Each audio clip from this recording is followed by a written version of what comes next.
آج ہم یاد کر رہے ہیں پاکستان ٹیلی ویژن کے ایک عظیم پروڈیوسر غفران امتیازی کو۔ یہ وہ شخص ہیں جنہوں نے آپ کہہ سکتے ہیں ٹی وی کو اس کی آنکھیں دیں، اسے دیکھنا سکھایا۔ آئیے ان کی کہانی میں چلتے ہیں اور دیکھتے ہیں کہ انہوں نے ایک ایسے میڈیم کو جو صرف سن رہا تھا دیکھنے کے قابل کیسے بنایا۔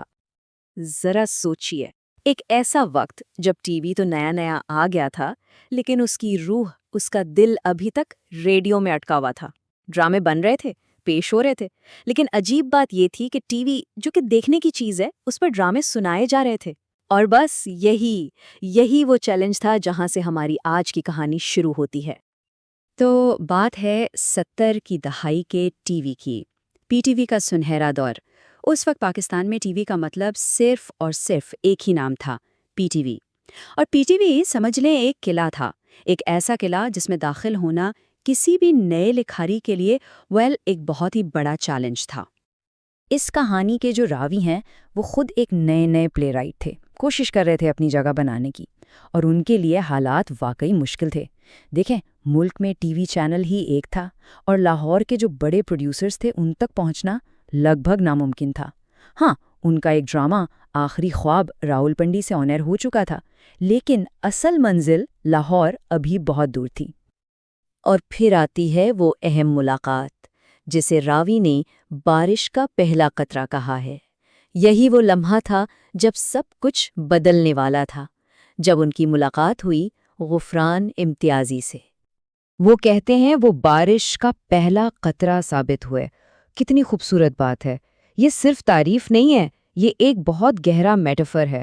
ایک ایسی فضا میں جہاں نئے لکھنے والوں کے لیے سوکھا پڑا ہوا تھا، وہاں غفران امتیازی امید کی پہلی بوند بن کر برسے۔ تو غفران امتیازی صاحب تھے کون؟ وہ 1974 میں ایک ڈرامہ سیریز آ رہی تھی ہوا کے نام، اس کے ایگزیکٹو پروڈیوسر تھے۔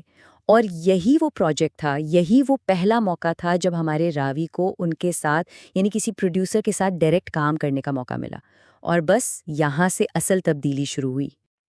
تو اب آتے ہیں اصل مسئلے کی طرف، ریڈیو سے ٹی وی تک کا سفر، ایک نئے میڈیم کا چیلنج۔ دیکھیں، اس دور کا سب سے بڑا فنی مسئلہ یہ تھا کہ ٹی وی بیچارہ اپنی ویژول لینگویج ڈھونڈ رہا تھا۔ وہ ریڈیو کے سائے سے نکل کر اپنی پہچان بنانا چاہ رہا تھا۔ اگر آپ دونوں میڈیمز کو دیکھیں نا تو فرق بالکل صاف ہے۔ ریڈیو ڈرامے کا پورا فوکس ہوتا تھا آواز پر، اوزار ہوتا تھا ڈائیلاگ۔ ٹی وی ڈرامے کا فوکس ہونا چاہیے تھا کیمرے پر، اور اوزار ہونا چاہیے تھا ایکسپریشنز۔ ایک سننے کا میڈیم تھا، دوسرا دیکھنے کا۔ لیکن مسئلہ پتہ ہے کیا تھا؟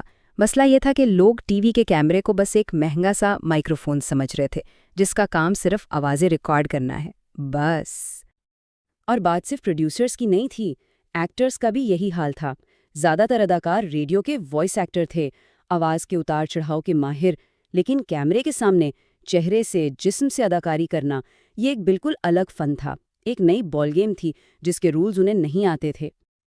تو سوال یہ ہے، غفران امتیازی نے اس مسئلے کو حل کیسے کیا؟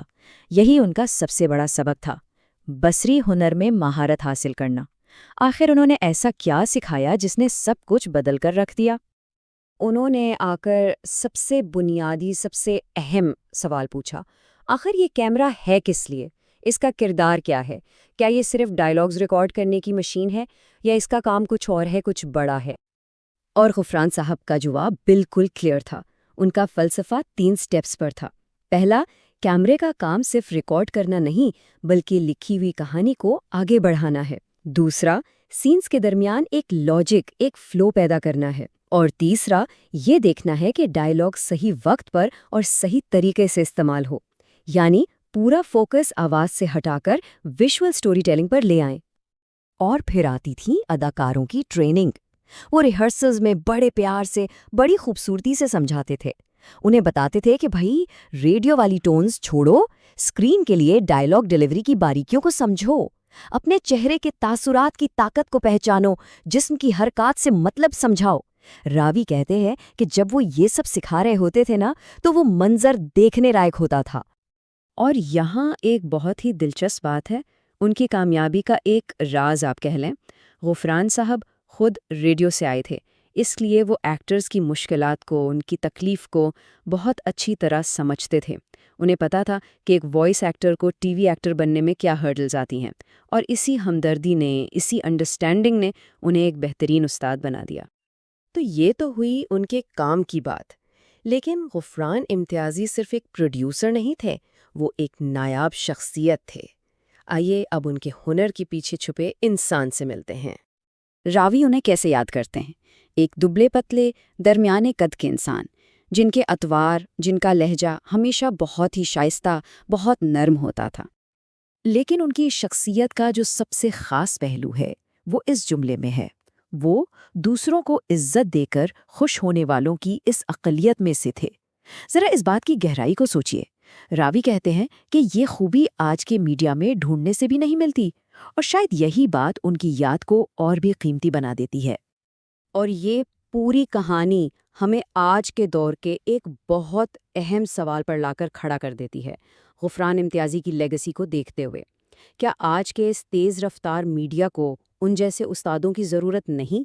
ایسے مینٹورز جو صرف کام نہ سکھائیں بلکہ کردار اور اخلاق کی مثال بھی قائم کریں؟ یہ ایک ایسی بات ہے جس پر ہم سب کو سوچنا چاہیے۔